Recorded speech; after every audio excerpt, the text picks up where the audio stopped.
अस्सलाम वालेकुम मेरे प्यारे व्यूवर्स। आज हम आपको बहुत ही मज़ेदार और बहुत ही अलग से हटकर कबाब बनाने की रेसिपी दे रहे हैं, जो कि फूल गोभी और आलू के साथ बनेंगे। हमने फूल गोभी को बस सिर्फ एक बॉयल आने के बाद ही, यानी चंद मिनटों के बाद ही हमने इसको निकाल लिया है। हमें सिर्फ जोश देने के बाद इसको फ़ौरन निकाल लेना है। आलू को कंप्लीट बॉयल कर लेना है। अब हम इसको चॉप करेंगे। एक चॉपर ले लीजिए आप इसके अंदर, और इसमें बॉयल की हुई फूल गोभी और आलू को इसमें शामिल कर देंगे। आप हैरान हैं ना कि इससे भी कबाब बन सकते हैं। हाँ जी हाँ, बहुत ही टेस्टी और मज़ेदार से कबाब बनते हैं। बच्चे चूँकि अक्सर सब्जियां खाना पसंद नहीं करते, तो आप इस तरीके से भी उनको कबाब बना के खिला सकते हैं। बिल्कुल नहीं पहचानेंगे कि आपने सब्ज़ी के कबाब बनाए हैं। अब इसमें हमने ज़ीरा, नमक, कुटी हुई मिर्च, हरा धनिया, पुदीना और हरी मिर्ची भी शामिल कर दी हैं साथ में इसके अंदर। और ये थोड़ा सा हम इसके अंदर गर्म मसाला भी डाल रहे हैं। और ये देखिए, हमने बेसन भी डाल दिया है इसमें थोड़ा सा। अब इसको हमने अच्छे से चॉपराइज़ कर लिया है थोड़ा सा, और इसके बाद हम इसको अंदर अब मज़ीद प्याज और हरी मिर्ची मिलाएंगे। तो प्याज को हमने अच्छे तरीके से निचोड़ते हुए इसको इसमें डाला है। प्याज का पानी पूरा आपको निकाल लेना है हाथों की मदद से दबाते हुए, और इसके अंदर मिक्स कर देना है।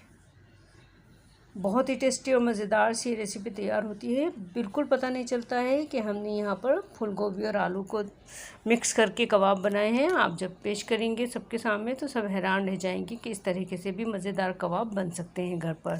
तो जी हाँ, आप भी मेरे बोलने पर एक दफ़ा अपने घर पर ज़रूर इस तरीके से कबाब बनाइए और सबको खिलाइए। उम्मीद करती हूँ आपके घर में सबको बहुत पसंद आएगी। अब हमने कबाब की देखिए टिक्कियाँ तैयार कर ली हैं। अब इसको हम शैलो फ्राई करेंगे। पहले 1 से 1.5 मिनट तक हम इसके बिल्कुल नहीं हिलाएंगे, इसको ऐसे ही रख कर रहने देंगे। इसके बाद हम इसको पलटेंगे। ये देखिए अच्छे से हमारे ये फ्राई हो रहे हैं। 1 से 2 मिनट के बाद इसको हमको पलटना है। ये देखिए कितने आराम से पलट रहे हैं, माशाल्लाह टूट भी नहीं रहे हैं, इसलिए कि हमने इसमें बेसन में मिलाया और जब प्याज इसमें शामिल करी थी तो उसको भी अच्छा सा इसका पानी निकाल कर इसमें शामिल किया था।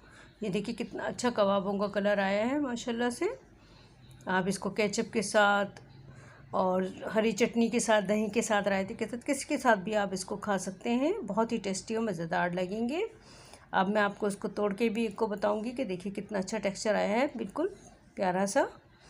और ये देखिए मैंने एक बाइट ली है आपके नाम की, और बहुत ही टेस्टी और मज़ेदार बने। ज़रूर आप ट्राई कीजिएगा और मुझे बताइएगा कि आपके घर में भी किस तरीके से कबाब तैयार होते हैं। क्या आप भी घर में सब्ज़ी के कबाब बनाते हैं? अगर बनाते हैं तो किस तरीके से बनाते हैं, मुझे एक प्यारा से ज़रूर कमेंट्स कीजिएगा।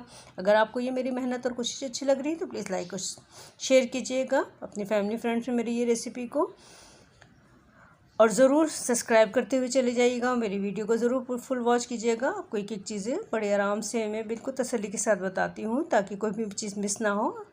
और फिर आपके कबाब भी इसी तरह, जिस तरह मेरे कबाब बिल्कुल अच्छे और मज़ेदार से बने हैं, इसी तरह आपके घर में भी तैयार हों। एंजॉय कीजिए इस कबाबों को। अल्लाह हाफिज़।